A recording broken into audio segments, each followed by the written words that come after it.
CUP's earliest works were collaborations of people with different backgrounds who came together to make art projects about how the city works. Over time, they realized there were organizations struggling to understand and communicate some of these same issues, and eventually started to collaborate with them. Now, our work is driven by specific needs of organizations working to educate their constituents about issues impacting their communities. We work with these groups and with designers to turn those issues into accessible visual explanations so more people can understand how they work and participate in shaping them.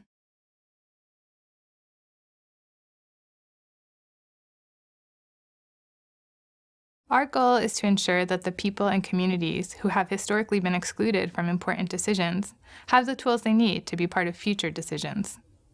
We've become a resource for many community organizations seeking innovative and effective tools for breaking down the complex issues and decision-making processes. Our objective now is to meet more of that demand, make our most effective tools available to more people outside of New York City, and to share our methods so more people can gain access to these kinds of projects. Your support can help us empower more people to become advocates for their own community needs.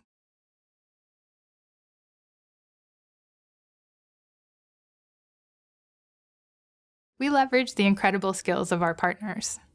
Grassroots organizations regularly come to us with challenges they're facing in their communities.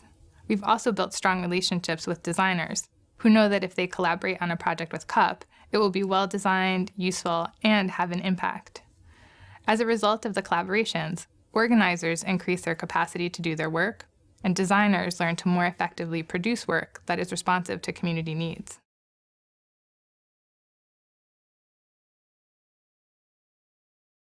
CUP is effective because we span the very different fields of social justice and art and design. Our work is seen as innovative in both fields, and our staff has skills in a range of seemingly unrelated disciplines. We're really good at translating top-down policy information into plain language. And we've developed our ability to figure out what kinds of information are useful for the average person trying to find their way through a system. We spend a lot of time getting feedback from the people that will ultimately use the tools we create, so we know the tools are effective for the people who need them most.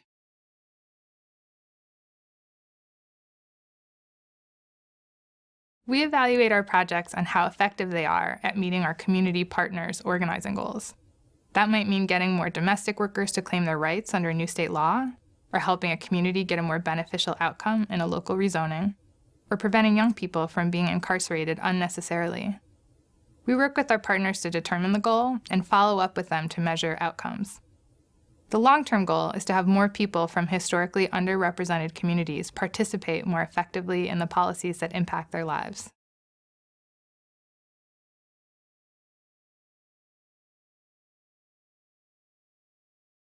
There are programs that pair designers and social impact clients, and many people think that's how our programs work.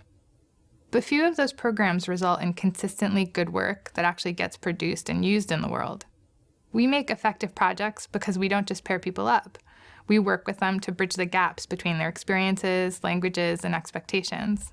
We bring a whole set of skills to these projects that ensures that they not only get completed, but that they're beautiful, accurate, and effective educational tools.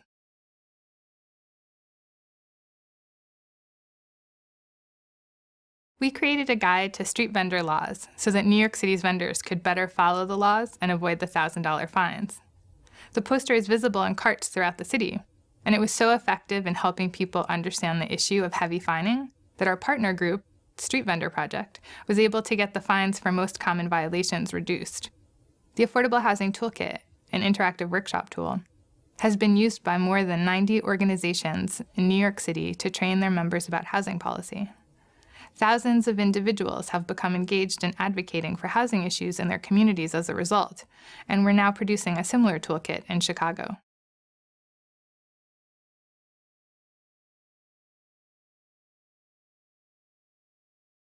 We struggle to turn 1,000-page documents into simple posters. It takes a lot of work.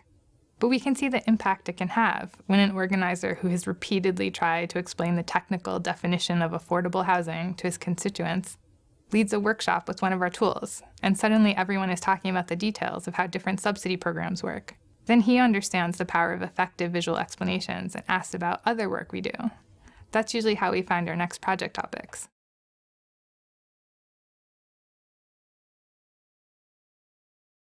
Additional resources would allow us to put more tools into the hands of individuals who could then more effectively advocate for their community needs. We could produce more copies of posters about financial access, for example, or translate our zoning workshop into Spanish, or work with more young people in our youth education programs. We would be able to increase the number of people involved in the decision-making that mattered most to them.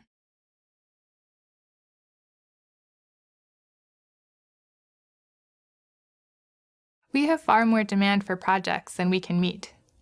We'd love to meet more of those needs and the unexpected needs that arise throughout the year. For example, after Superstorm Sandy, many organizations needed assistance, but we were unable to ramp up our staff capacity quickly enough to take on additional projects.